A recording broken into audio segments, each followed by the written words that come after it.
Tara Strong.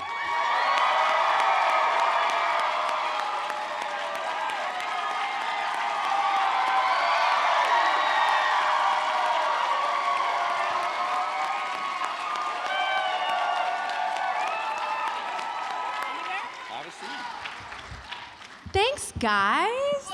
I love you too. That was so nice. You guys are all so cute. Hi. You love me so much. Oh, I love you guys too so much. Hi. Hi, Tara. Hi. I'm Andy. Hi, Andy. I'm with the local NBC affiliate, KSL. Thanks for the nice intro. You're welcome. Yeah.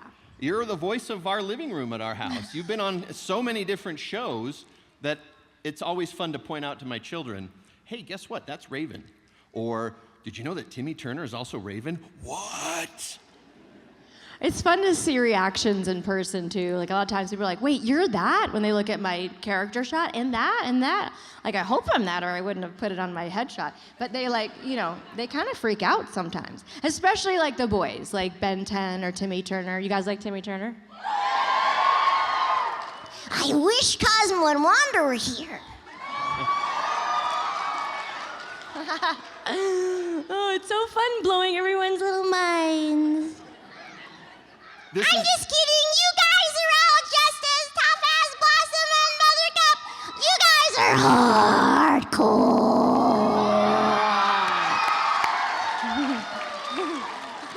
hardcore. So, Tara, you got so many voices. I mean, I did one with Frank Welker last year, and he had like 988 credits. I think you might be equal to him, maybe even more, and you definitely will be before you're done. Oh, I already have him beat. You've already got him beat. But he's so delicious. He's like the yummiest. Isn't he the best? I love Frank so much. What a good kid. This is why voiceover actors are the best at FanX, because you get to meet all the characters. So, how do you keep track of the voices in your head? I mean, you just switched between three like nothing. Yeah, I'm a crazy person. Oh. Makes sense. Yeah, or whatever. What's the difference between voicing a character as a regular, like you do in a lot of shows, or voicing him as a guest, which you've done a lot of? Well, when you are an established voice of a character, they really do, for me anyway, live in my head. I am definitely a crazy person, and I know them so well, inside and out, how they laugh, how they cry, how they respond to any given situation or person or a pony or whatever.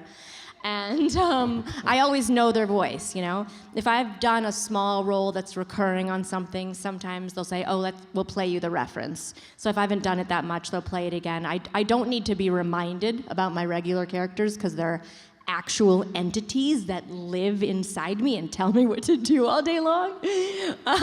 But guest characters aren't quite as, embedded in my brain. Okay. Yeah. Does that make sense? It does. Well, I mean, it makes sense to me. Does it make sense to you? See? Then you explained it well. Harley Quinn's the best. Thanks, Puddin'. Is this for me? That's for you. Okay. Actually, I don't know. Ew. That looks like it. This one's clean. You can drink this one. Are you sure?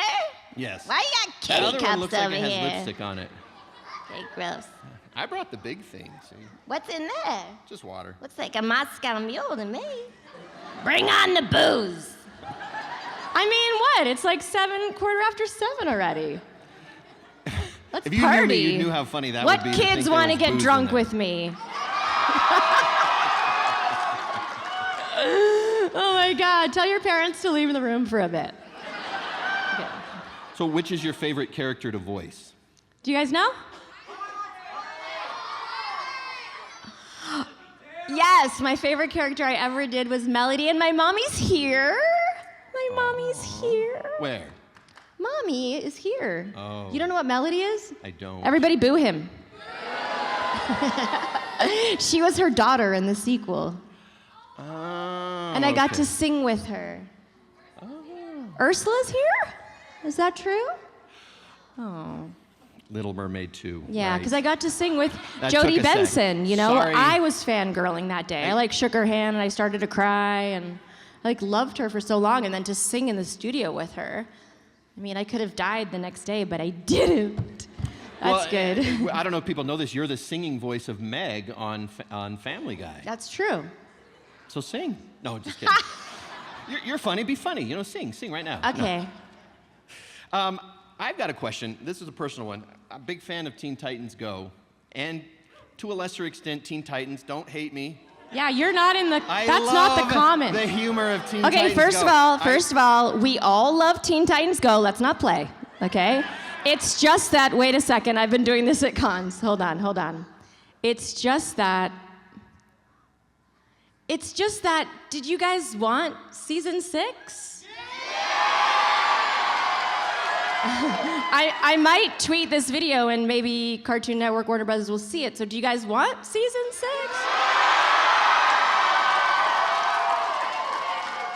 That's all. They just want season 6. It's not that they don't like Go. Go is a different show, really. Go is silly. But and hilarious. hilarious. But OG has like a story to continue. Am I right? Yeah. That's fair. Yeah. Because season 8 of Teen Titans Go premieres in 2 weeks. Raven's most famous line is Azeroth Metreon Zinthos. Did you get a pronouncer from somebody, or did you just do that yourself? Ooh, that's a good question. I don't think I've ever been asked that. I think the first time... And I may have mispronounced it right now. No, you did Okay. mispronounce it. I think the first time I said it, I was either right or they just went with it. But yeah, you guys want to do it with me? Oh, yeah. Okay, ready? 1, 2, 3. Azeroth, Metreon, Zinthos. Everybody has magic now. You guys can like fly and make people disappear and blow people up and have some fun. Before we get to some Q&A, I would like to know, for people who are unfamiliar with voiceover work, what's the process? Like how, as you develop it, you get the script, okay? You've signed on to the show, you get the script, you read the script. What happens after that? I'm a genius. You're a genius? Okay, so here's the part that people don't know is like for the audition, that you get a drawing of the character and a character description and sides. Sides are the Hollywood name for a portion of the script that they want you to read for the audition. Okay. And then you, as the voiceover actor, have to try to guess what production wants that to sound like. And then everybody has their own process. So there isn't one process. My process is sometimes I'll get into my home studio and I'll do one take and I'll go, that's it. Or sometimes I'll be in there for hours. And I'll usually give 3 different takes because I like to give them what they asked for, but then knowing that there are hundreds of people vying for the same role, I like to give my own little spin because sometimes maybe that's what books the role. Like there was this role that I maybe put a little Southern accent on recently. Would that be from a certain Marvel show? Don't hesitate to let us know how we're doing. Hey, y'all. Yeah, so, you know.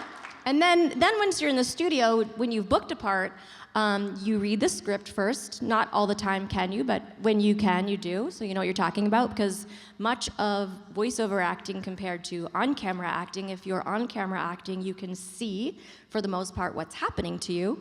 With voiceover, you have to read the stage directions, because if the line is whoa, and I see a hot guy, like my boyfriend, or I'm falling off a cliff, it's gonna be a different whoa, whoa. That's true. Whoa. So do you just give them all of them and they can just pick which one they want? No, you read the stage directions. Ah. Duh. You can tell that my voiceover career has gone nowhere. It's over. It's over. In Teen Titans Go versus Teen Titans, when you did the lines for the 2 different versions of Raven, did you get to do, when they talk to each other, did you get to do them both at the same time, or did you have to do each one separate? Because you talk about you don't always do your lines opposite the person you're reacting to at the same time. I think I did it at the same time. And it's just like a headspace, right? Raven from OG is pretty serious, and Raven from Go thinks she's serious, but she's not. And she plays with ponies, so that's kind of a bonus. I love that. That's the first thing in the whole series is you're playing with your characters playing with ponies. Yeah, that was for these guys. That was for everybody. That was your suggestion? No, but they knew that I have an army. They knew, Yes, you and they're do. like, let's please the army. So that's what happened. Are we going to see more of Miss Minutes in the Marvel Cinematic Universe? I'm pretty sure she's coming back. I'm pretty sure. Ah, I like to hear I haven't that. seen any scripts for the record. I don't know anything. If I did, I wouldn't tell you, but I don't. I'm sure she'll be back. I'm sure she will. She's pretty fantastic. Arlene Sorkin was the original voice of Harley Quinn. As you took over the role and was about 2011, what did you keep from Arlene's voice or her choices, and what was yours as you took over? Well, as you know, the role was created for Arlene, inspired by her visual appearance on a soap opera. And they, of course, originally wrote her as a sidekick for Joker. She was not previously in the comics. This was created for her, and she gave it this beautiful life that everybody was drawn to, which is why it exploded. So how about a round of applause for Arlene? And I used to do Batgirl beside her, also beside some dude named Mark Hamill. Yeah. And Kevin Conroy, and it was glorious to watch her. She's extraordinary. So I really wanted to honor her inspiration and how she came to this voice and everything that she brought to this character. So she's always in my mind when I'm doing her, and also to pay respect to her for really creating this exceedingly lovable character. And when they brought me on, they asked me not to do an impression.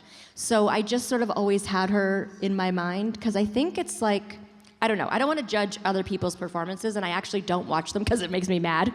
But I feel like it should honor at least a little bit what she did, don't you? Yeah. Like, I think it's weird when she has no accent, or something that I call the Harley flip, when you're like, hi, a puddin', and there's like a little weird flip in there. There has to be a flip for Harley. When I first booked the part, I would just, before a session, do her famous line, you know, you'd think after living with Mr. J all this time I'd be used to a little pain. Like, that's how I got into characters. So she's always in me, but they did want something stronger and louder and crazier, and as the Arkham games took off, I was just, aw, thank you. Yeah. I was just so grateful that the fans took me in so much, you know, because she's such a well-loved character. So, like, thank you for loving my Harley, because it's such a wonderful role to play, and I feel very connected to her. And I went through some hard times in my life, and I felt like we grew together, and there were often be sessions where a line I would say as Harley would be something I'd want to say to my then partner. So it was like, yeah, I want to say that to him.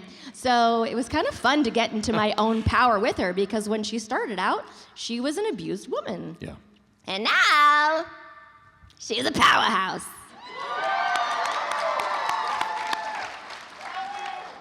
I love you too. What is something fans don't know much about you, but you'd like them to know? They know everything. No, Well, that is one thing of living in today's day. Yeah. What don't they know about me? I don't know, what they can ask. Let them ask. Okay, that. we'll let that out. Yeah. Okay. I do want to, before we get to Q&A, so we will do some Q&A, but wait to line up for just a minute. You're one of the few voice actors who does a lot of cosplay. Yeah. I think I Who started has seen that her trend. cosplay? If you haven't, check out her socials. She posts pictures all the time. You're one of the few people who could dress as Harley Quinn and then nail the voice also. You're like the dream of what you'd want to meet at a theme park when you meet the characters. You see the character, but you don't get the voice, or you get the voice, but you don't get the character. But Tara Strong is both. I know, right? The first time I cosplayed was at San Diego Comic-Con. I did Harley, and normally when I go from the hotel to the con, people are like, Tara, Tara, Tara, but they didn't stop me because I was totally decked out as Harley. And this one guy stopped me and he said, can I take your picture? Harley's my favorite, and you're my 11th today. And I went, okay, Puddin', but am I your favorite Harley? And he goes, I don't know, I've seen a lot. And I was like, oh my God, I can't wait for that guy to go home and make that picture bigger and feel like a fool. That was fun. At least it was San Diego and not here at FanX. Right. I love cosplaying. It's so much fun, and I have some planned. Not here? this trip, thank goodness, because my suitcase didn't actually make it here, so if I'm wearing the same thing all weekend, that's why. Anyway.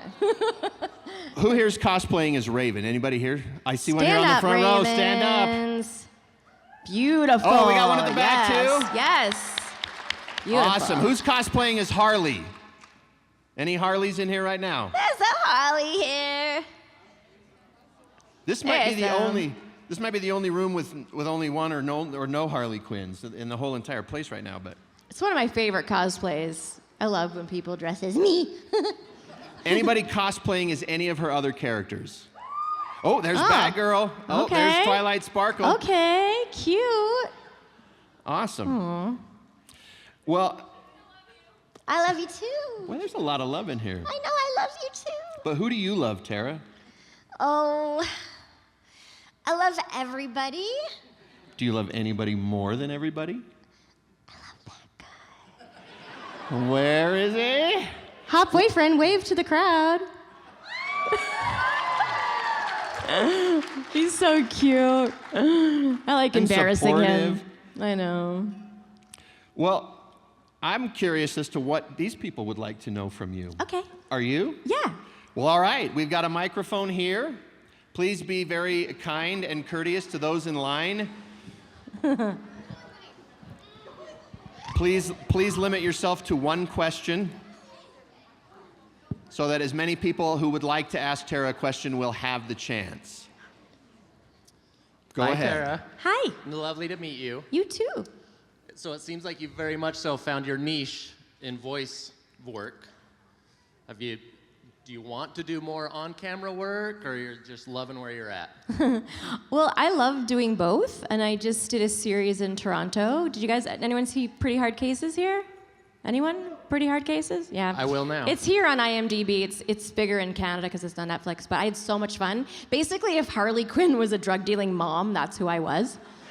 And I had a lot of fun. Like, if you ask me what I prefer, I don't know, because I feel very lucky that I have had this glorious voiceover career that's been able to touch so many people, and also it doesn't matter what you look like, so I worked up till I delivered my kids. I'll probably work till I die, so that's really wonderful. But I do love both pretty equally. Awesome, thank you. Thank you. Thank you. Hello. Hi. Sorry, You got this. You got this. Thank you. Sorry, I get nervous. I wanted to ask about your opinion of the new Harley Quinn series that's on HBO Max. Yeah, I mean, no offense to anyone working on it, I just can't watch it. I just get so mad when it's not me. I do. I believe I'm it. sorry. You guys want me to be honest, right? I feel like I'm her, you know? It makes me mad when other people pretend to be me. I talked with Charles Martinet earlier, and he feels the same way about Mario. Right? Should he not be Mario in the damn movie? My God. So dumb. Thank you. Anyway, She did it. she did it. You did it. Hello. Hi.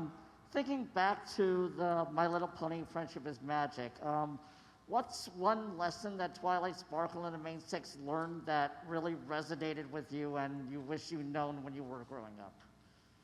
And I wish I had known before. Is that what you're saying? No, when you were growing up. Oh, when I was growing up. Yeah, what did Twilight Sparkle teach It was that you more wish? like that I had one as a grown-up. There was one episode, I can't remember which one it was, but she really didn't like someone that her friend was friends with. Do you guys remember this? Yeah, and it was when she was still writing her letters, and she's like, "Dear Princess Celestia, sometimes I can't control who my friends like, but it's okay because I still love this pony," or whatever the heck I said. And I was going through that exact scenario at that time, and I was really mad at a friend of mine who was friends with a really terrible person. But it's well, I still love her, and if she wants to hang with that terrible person, let her do it without me, but I don't have a judgment. So Twilight kind of taught me that as a grown-up. I think there's a lot of lessons for grown-ups, which is why it resonates with grown-ups. Thank you. Good answer. Thank you. Hi. Am I not close enough? Sorry. It's okay. You can pick it up. It's all right. I just want to know what character or show you wish you had more time with, just to build the character or to get to know. I think Symbionic Titan got canceled too quick. Yeah, that was a really dope concept. I wouldn't mind more chowder. Yeah, that would be fun. And of course, hopefully I'll get to re-explore Miss Bubbles. That would be good. I don't know. I want to do everything I've done all the time. So But you can. I Just know. not for everybody else. But I- you've got Instagram. I know. Do you get in trouble if you do voices on Instagram without No. permission? No. Oh, good. So we can expect some? Of course. Do you follow me? I do. Yeah, I do voices all the time. Now I'm going to at you next week. Yeah. Tara, you said more voices. Hi, I just want to say I love you. It's Harley Quinn. And Thank you. I was just wondering what's some advice that you'd like to give to people that are trying to follow in your footsteps and become a voice actor? Well, I always tell people to go to D. Baker's website because it's free. D-E-E is first name, last name, Baker. You can Google it. I think it's So You Want to Be a Voice Actor, and it's everything you need to know to break in because it's really hard. You It's mean not Obi-Wan easy. Kenobi? What? Obi-Wan yeah. Kenobi? It's just not that easy to break in. So anyone that says, oh, you know, you could go for it. No, there's a lot of factors that go in. You have to be an actor. You really have to be versatile to have a successful time-spanning career, unless you get really lucky, like on a Simpsons, which never happens anymore. But there's so many factors that go into it. So just take as many acting classes as you can, singing lessons. I always tell people to take improv because it helps you feel very confident when you're jumping into new characters, and never, ever, ever pay to audition. I really hate that. Hate that. Don't do that. Heck yeah, thank you so much. You're welcome. Good advice. Yeah. Hi, Harley. It's pretty good. Wait, weren't you truffles and chowder? Yes. I can't do that one very well. But I do have a question. Your first acting gig was when you were 13, when you voiced Hello Kitty, correct? Yes. So, what made you, what was your inspiration for having a very squeaky voice?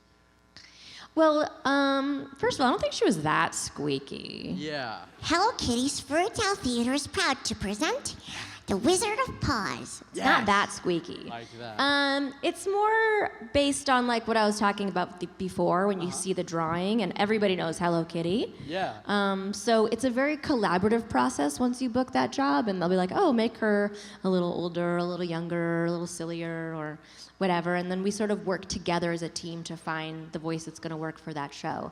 But it was the first time she spoke. I think it was the first time she had a mouth. Yeah. Yeah. That's awesome. Hey, it's great to know. Thank you, Tara. Yeah, You're beautiful, thanks. wonderful. Thank you. Thank you. Hi, Tara. Hi. So you've talked before about your process with when you're coming up with when you're trying to get into a character and you're trying to come up with what they sound like. You talk about how they each have to sound unique because they're their own entity. They live in their own world. So I'm just wondering if you're ever worried that you'll run out of unique voices to get your characters. That's a great question. No, I never worry about that. And part of it is because sometimes I'll be doing an audition and some new voice comes out. I'm like, who is that? And, that often is what books apart. Like, Raven was not something I had planned on doing. I thought I was just going to do, kind of a Batgirl, maybe deeper. And then I had this idea to do this weird role, in the audition. So, to be open to inspiration from who knows where is, super important. And that happens to me a lot. So, no, I'm not worried about it. Also, I'm a human that, when I first saw, The Secret or any posts about laws of attraction, I'm like, that's weird, because I do that by nature. It's totally how I've always lived my life. I didn't grow up with money or success or all the things that maybe I have now, but I always knew I was going to be successful as a performer. I always knew I was going to keep booking work, and the same with voices. It's not something that I worry about, I think the less we worry about things we really want, the better, Thank you. Don't worry about it. Hi, Tara, longtime fan, first-time writer. So, did you ever get to meet Mary Kay Bergman before taking over as Timmy Turner? What was she like, and what was that process of taking over for this part? Did anyone here meet Mary Kay? Oh, she was the sweetest soul. She really was. She was one of those people that was always happy, always bright. She's basically a walking Disney princess. And I knew her from either guesting on shows she was on or the audition scene or whatever it was. And auditioning for Fairly Odd Parents after she passed was something I struggled with because it was so tragic and it felt weird, but they had already picked up the series from the Oh Yeah cartoons, so they originally kind of wanted it to match so they wouldn't have to go back. And at the audition, I heard people playing her voice, and it felt really weird. And so I went in and I said to Butch Hartman, I'm not gonna do that. I'm gonna do my own, and if you like it, great, and if you don't, then you'll move on to someone else. And he said that's what booked the part, because it was too weird for people to play this woman who's passed. And I actually went back and redubbed the Oh Yeah cartoons, and I felt like she would have been happy because she liked me. But I don't know all the things she was going through, but she was a real sweetheart of a lady. Good to know. Thank you. You're welcome. That's a pretty bold thing to tell the director when you're trying to book a job, right? Oh, yeah, if I'm you like bold. this, you like it. If you don't, Yeah, something else. I'm bold. Well, that's good. Yeah. Hi. Hi. Well, I love the Powerpuff Girls. I grew up on the show, so I'm curious, what was your favorite line to do with Bubbles? I love when Bubbles was Mojo. That was like the funniest episode to record ever. But of course, I love Bubble Vicious, right? When Bubbles is hardcore. Hardcore. And I also love when, what's that line when she's like, Blossom wanted to be Buttercup, and Buttercup wanted to be Blossom, and Blossom wanted to be me, or nobody wanted to be me. oh, so cute. And also the love, love, love, la, la, love, la, la, love. That was cute. That was cute. Everything she does is cute.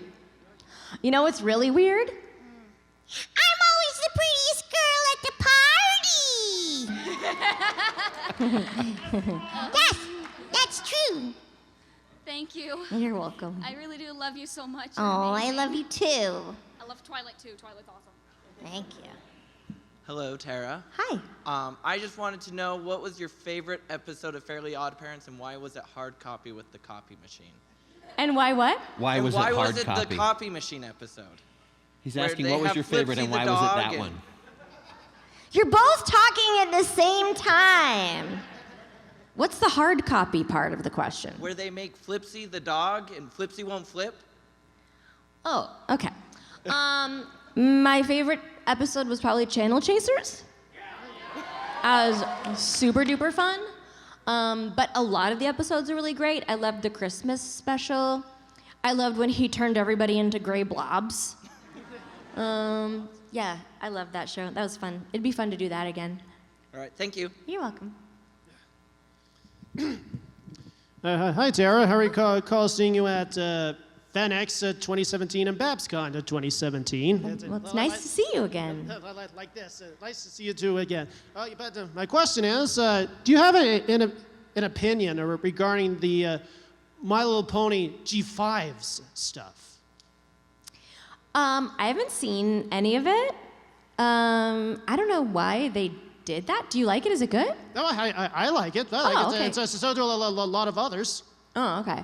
I don't know. I feel like our version could have gone on forever, right? So I don't know. I don't really have an opinion on it. How good things they could come to an end. No, that's not true. Why is that a thing? That's not true. We could have kept going, right? Yeah. Do we need to send a video to someone? No, it's okay. Cool. Thanks. Thanks. Hi, Tara. Hi. You've done so many roles, and I just wanted to ask, what is your favorite part that you've done that you think nobody talks about enough? Oh, that nobody talks about. I would guess woman number 3 in the background character of, no. You know what? I really loved Huntress in The Birds of Prey that didn't get, I think initially the song didn't air here because it was kind of risque. That was kind of fun. Not enough people talk about that. Yeah, that was fun. Thank you so much. Thanks.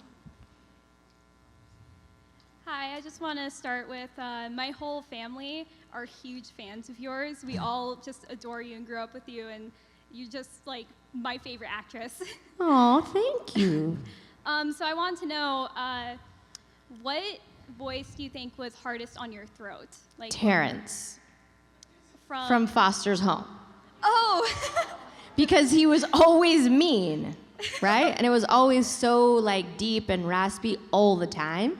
Like, I could do Timmy Turner for hours and it's fine, but Terrence was always way down here. You're a loser. Like, all the time. I don't know how you got through a whole session with Right. that. Sometimes it was challenging. Thank you so much. You're welcome. Many Hall's lozenges were consumed. Yes, many lozenges. Hi. Hi. So I've been like voice acting freelance stuff for like 6 years, but I was wondering, it's like what advice would you have for someone trying to move from the indie to like a bigger scene? Like if they have a little bit of a footing already, but like not enough to like get to The only way to really get into mainstream voiceover is you have to have a good agent. Yeah. And to get a good agent, you either have to know someone at an agency for a first-hand recommendation, which is maybe the only way to get in, or at least the best way, or to have the most amazing reel and somehow get someone to listen to it. So I don't know if you have a reel, but wherever you live, you can go onto the Screen Actors Guild website and send that reel to all the reputable agents. But again, if someone's like, yes, we'll get you work, pay us $300, pay us $1,000.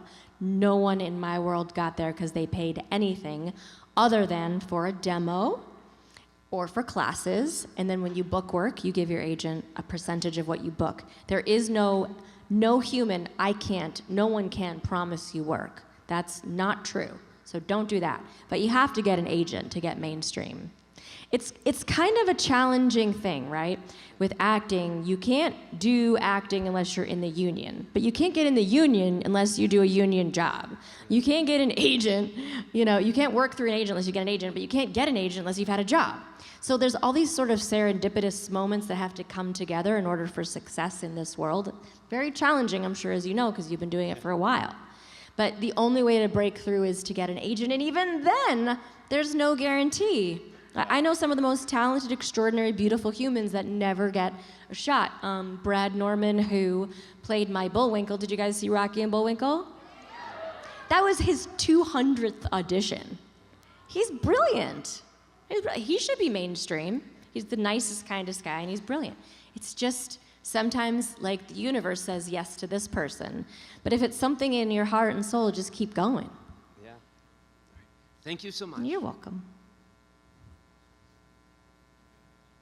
Hey, Rocky, want to see me pull a rabbit out of my hat? That was pretty good. Thank you. But my real question is this. In terms of voice acting, like in addition to acting and singing, what would you say is the third element to make you a triple threat in voice acting? A triple threat in voice acting? Yeah, like there's already the triple threat in Hollywood, acting, singing, dancing. What do you think that third element is in voice acting? Did you guys see me tap dance on Futurama?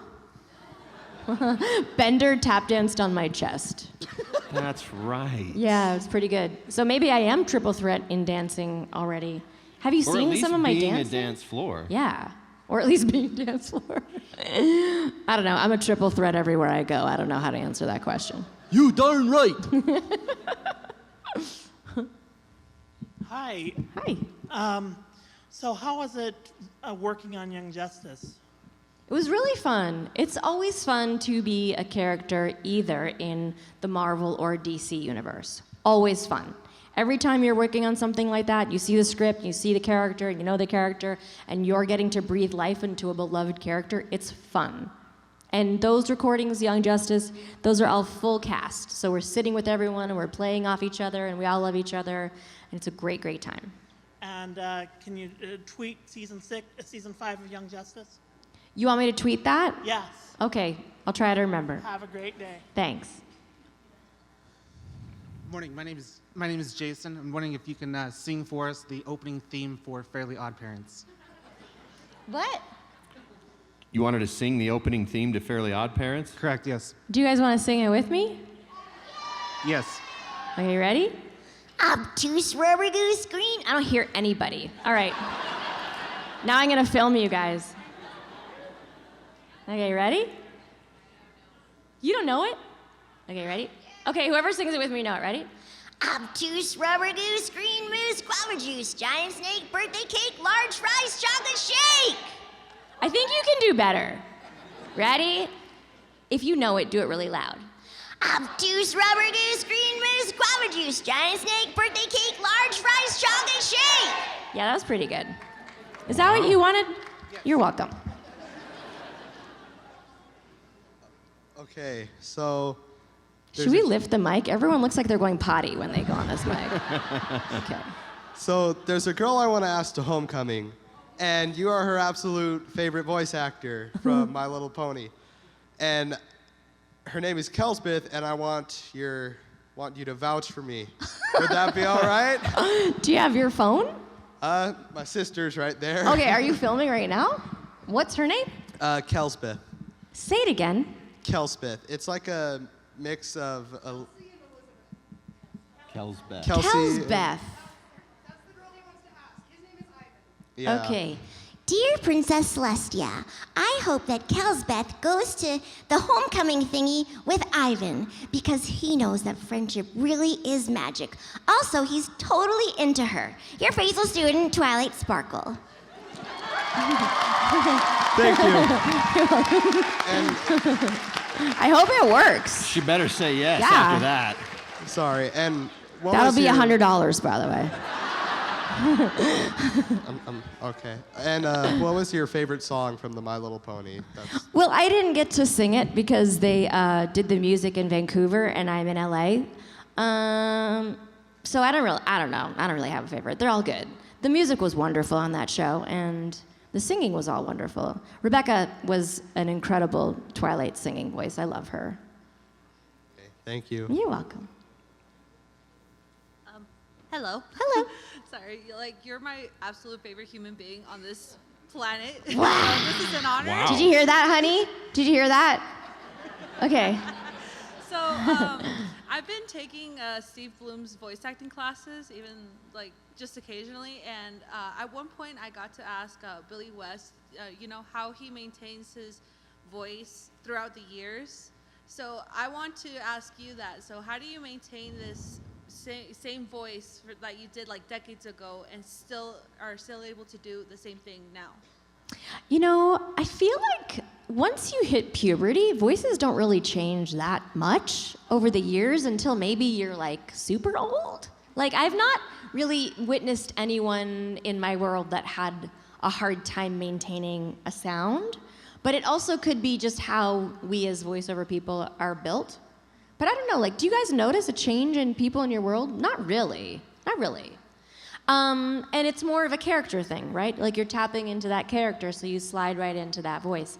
I never smoked. I don't really go to loud rages and concerts where I'm screaming or abusing my voice because it's a muscle and it's a moneymaker muscle, so I take care of it. And I take singing lessons pretty regularly, and if I'm singing on something, I'll warm up with my exercises that I record from those lessons. I take care of my voice is basically what I want to say. So if you go to a sporting event, you just polite clap. I don't really go to sporting Well, events. all right then. I don't really go. That's probably a good way to protect your voice then. I don't scream. I don't do that. All right, we got time for one more question. Thank you so much. You're welcome. You can always come to my table and ask me other questions, everybody. I'll be here all weekend. You know what? I like kids a lot better than adults, so I'm going to let them go. Oh, you're letting the that's kids awesome. go? So sweet. What's your question?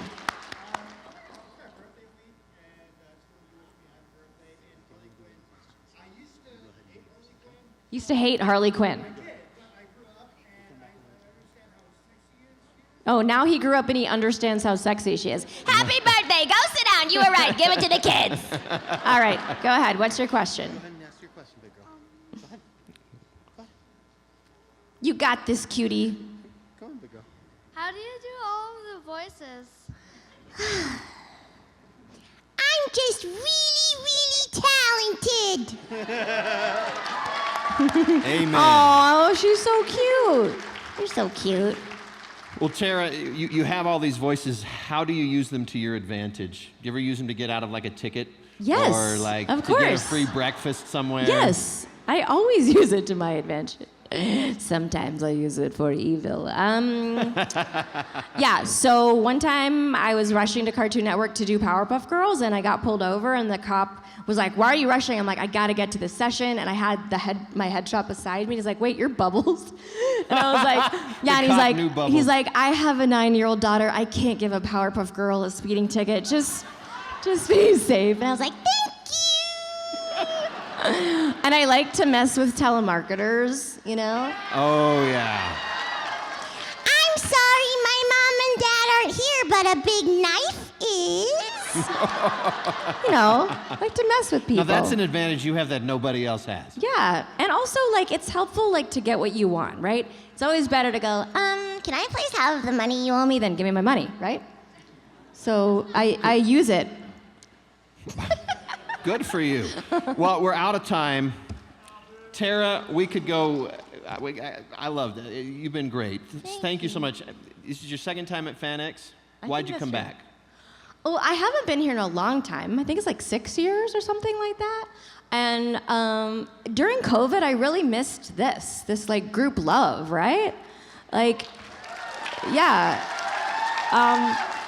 When people ask me why you go to a con, why you do that, it's the only way to really give back to the fans and feel that love going back and forth. And I love meeting people and hearing their stories and hearing how something that I worked on touched their lives or got them through a hard time. So I'm here for you guys. Thank you for coming and being here for me. Thank you. Let's hear it for Tara Strong.